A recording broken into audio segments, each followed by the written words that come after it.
আয়াতুল কুরসি কেন তেলাওয়াত করবেন?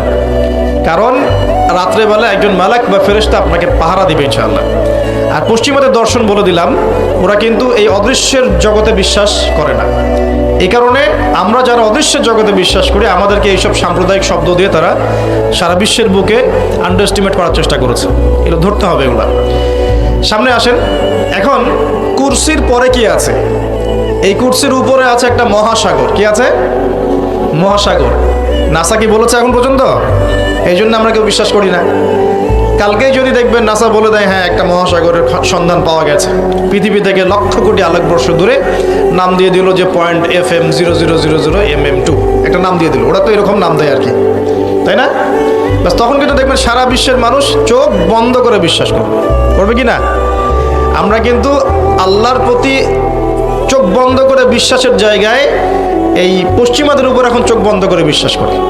এটা কি বুঝেন? এটা কিন্তু শিরক হচ্ছে, এটাও শিরক হচ্ছে।